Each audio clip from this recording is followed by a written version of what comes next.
Manchester United 7. Yes, 7. Athletic Club Bilbao, Europa League favourites when the competition started because it's in their own stadium. 1. 7-1. If you'd have said that to me the first 20 minutes of the first leg, I'd have said that's never happening. If you'd have said that to me 70 minutes into today's game when we were 1-0 down, that we were going to win 4-1, I would have said, are you joking? But we've ended up going and playing world-class football in that last 20 minutes and smashing them. Like, wow, we're in the Europa League final and we need to win this competition to save our season, to get Champions League football, to give us the budget to do more in the transfer window. Winning the Europa League isn't just winning a trophy, but if we don't win the Europa League, I feel like Amorim is already behind another 2 years in his rebuild because of the funds, because of the setback. And look, I don't think Bruno's going to leave, but if we don't have Champions League football or European football at all, it could push someone like Bruno to leave. And I'm going to get into what we learned versus Bilbao in a second. But Mason Mount, what a performance. Hit that like button for Mason Mount. Those 2 goals were unbelievable. It wasn't just that, the little flicks to Harry Amas winning the ball back. I was a bit worried when Mason Mount came on. I said we should have brought Maino on instead. But Mason Mount was fantastic. And I've always said this with Mason Mount. You know, I was a bit worried. Some of his cameos haven't been the best lately, but I said he was made for Amorim's system. He was a good player at Chelsea. And if he can stay fit and have a run of games fit and get some confidence up, there could be a good player in there. We've just got to hope he stays fit. He's not going anywhere. We can't sell him in the summer. So we got to hope that this Mason Mount today is the start of Mason Mount's career at Manchester United. Because if we get the Chelsea Mason Mount, the Mason Mount that stays fit, he will be a good player at Manchester United. And that was an incredible performance. And I'm just going to say this. We were shocking those first 70 minutes. We were atrocious those first 70 minutes. If we approach Spurs in the final like we played in those first 70 minutes, we will not win. We will give Spurs their first trophy in a gazillion trillion years. And we cannot be the team responsible for giving Tottenham Hotspur a trophy. If we attack Tottenham Hotspur, we play fast, aggressive, like we did in those last 20 minutes, we will win the Europa League. I think we have a better team than Tottenham. They've got Maddison out. They've got Bergvall out. They've beaten us 3 times this season, but this is a cup final. Mentality comes into play. And I felt that mentality was an issue today. Ruben Amorim set up the team wrong. It was too defensive. We're 3-0 up to Bilbao with their 4 best players missing. 4 of their best 11 players out. And we were playing like we were 1-0 up to Prime Madrid. It was too passive. It was too bad. And the team were nervy. Silly mistakes. Lindelof gave the ball away once or twice, wasn't punished. Maguire was obviously punished for that. Maybe Onana could have done better. We cannot do that versus Tottenham Hotspur. We need to play our game. We need to play fast. We need to play aggressive. We need to scare Tottenham Hotspur into defending, because one thing Tottenham Hotspur are not good at is defending. I mean, Mickey Van der Ven and Romero are fantastic, but they concede goals. The first 70 minutes was atrocious.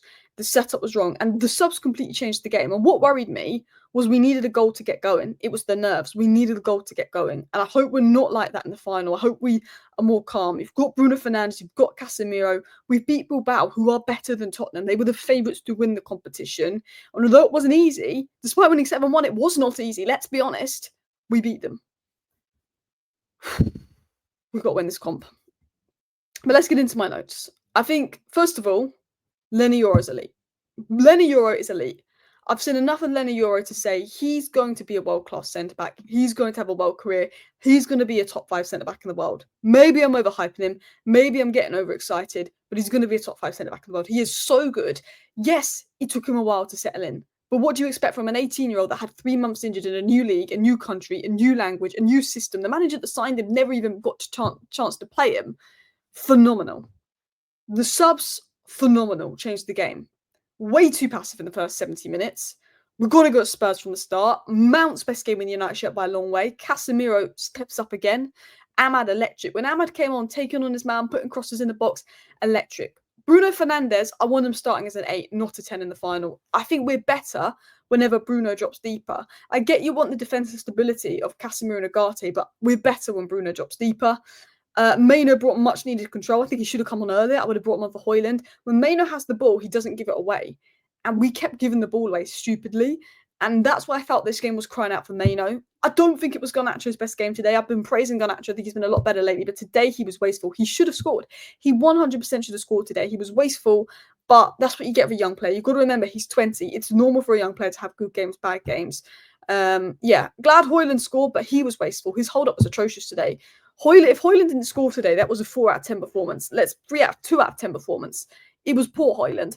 I need to see more from him. He's not been convincing. That's why I would have put Maino on for him. But 7-1 on aggregate, that's a crazy score against Bilbao. crazy. And look, we did deserve to win in the end. We didn't play great, but we had that quality, we had that electricity, and I think once we made it 1-1, Bilbao were good, but I think we made it 1-1, and that just stopped Bilbao. They just knew, and then we just came at them. We had that confidence, and it was like we needed that goal to get going, and maybe the subs obviously a big part of that.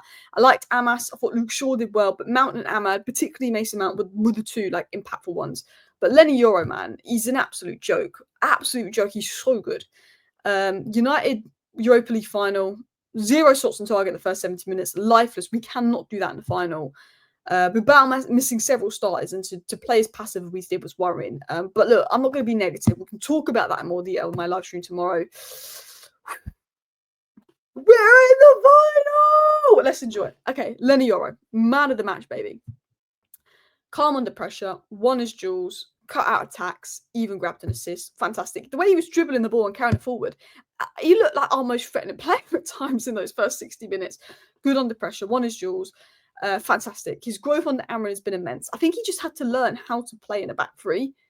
An 18-year-old that was injured, that's never been to England before, that's playing for Manchester United, the highest pressure environment, the worst Manchester United side of history, never played in the back three, come back from a long-term injury. Surprise, surprise, he needed a couple of games to get settled. Can't believe people giving him stick. Anyway, composure, unreal. Positioning, unreal. Week in, week out, he's one of Europe's top defenders.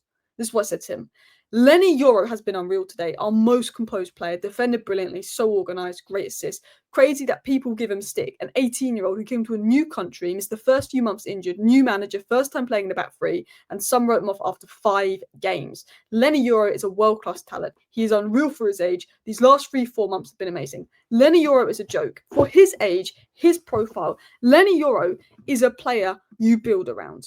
You build around players like Leny Yoro. He's a player that if Manchester City had, Real Madrid had, Arsenal had, they would be like, we've got the guy. We're going to build around it. You know, for me, he's got, there's Lamine Yamal, there's Desiree Doué, but if I'm thinking, if I could name my top 5 talents that I think they're going to be at the top, I'm putting Leny Yoro in there. To do it at that young, in a very chaotic Man United side, to adapt to playing in the back three, but his attributes, his reading of the game, his composure on the ball, he is ridiculous. Absolutely ridiculous. 2 chances created, 1 assist, 0 times dribble pass, 4 fouls won, 4 passes into the final third, 68 touches, 13 defensive actions. Maguire was not at it today. Lindelof, shaky today. Leny Yoro, unbelievable. Unbelievable. Let's talk about some more game changers. Mason Mount. That is a performance that I will be telling my grandchildren about. That was fantastic. Your best performance in a United shirt. One of the best performances you probably had in your career. A brilliant finish. I mean, the little Cruyff turn, fantastic. The finish at the end, wow. I thought that was Bruno that took it, and then I saw it was Mount, the composure. But it was the work rate. He came on, he brought energy, he was winning the ball back, he got stuck in. But the clever flicks with Harry Amas, goal versus Brentford must have helped his confidence. Look, Mason Mount should get better and better and better with minutes. We just need him to stay fit. Ahmad, electric, took on his man, provided the assist for Højlund, gave us control in the final third, put balls into the box. We needed that as well. Ahmad was fantastic. They made such a difference. We'd gone from looking like we weren't going to score, and that Bilbao, if they scored another goal, were very much back in that tie and we could crumble, to scoring 5, to look like scoring 5 in the final 20 minutes. In fact, we got 4. And honestly, we could have got 5, 6, 7. I mean, Bilbao collapsed. They knew they were out. But wow. Continuing on. Amorim's tactics. He got it wrong too early. It's too cautious, too deep, no control. He should learn from that. Subs were fantastic. We give Amorim credit for that. But look, as I said many times, we have to go to Spurs on the front foot. We have to go to Tottenham on the front foot. They've beaten us 3 times this season. One of the reasons we've done so well in the Europa League is because we don't get punished for our lack of physicality in Europe, because the Premier League is more physical than any other league. Look at Anthony, for example. So when we played Europa League oppositions, our lack of physicality doesn't get exposed. At Tottenham, it will. Premier League opposition is someone we don't want. So we've got to make sure we're on our A game versus Tottenham, because we've not beaten them in over 2 years. Ange Postecoglou has never lost to Manchester United. And Tottenham want this just as much as us. They haven't won a trophy in years. They want European football just as much as us. Continue on. Casemiro, 4 goals in 4 games. He's stepping up big time, adds presence. Fantastic player. Bruno, I thought he was better in the 8 role. It allows him to control the tempo and influence more play. I did think Hoyland was poor, touched them down, hold-up play wasn't great, but glad he got a goal. Garnacho should have scored his chance. Wasteful, let's be honest. Defensive moments, Maguire error, Anana could have done better on the Bilbao goal, but it was a fantastic finish. Yeah, first off, it was a horror show. We did not show up. But Dorgu, look, he showed some promise in the first half. I thought he put some good deliveries in. And I saw a lot of people giving Dorgu stick, but Dorgu was our most threatening player in that first half. He could have had 2 assists, maybe could have won a penalty on another day. But 4 goals in 20 minutes. Once we're allowed to start playing, it was good. But we can't do that against Spurs, as I said time and time again. The final's going to need energy, creativity, boldness. Tottenham will be shaky. It's a European final. They don't have that mentality. We need to make Spurs shaky by really going at them those first 10 minutes hard. That's what we need to do. They'll be passive those first 10 minutes. And confidence from this result will be massive. Those goals will bring confidence. We need, one thing I will say is we really struggled at progressing the ball, particularly in those first 70 minutes. We need a midfielder in the summer, just as much as we need a striker. We need a midfielder in the summer that can receive the ball with his back to goal, is completely press resistant, can progress the ball, and is perfect in build up. Because we do lack that. Agate is great, when he's turned and he's facing the goal in the final third, when he's doing the off the ball work. But we need a midfielder that's going to turn and make those line breaking passes, resist the press, break the lines, help him build up. Thank you for watching. We're in the final. Bye.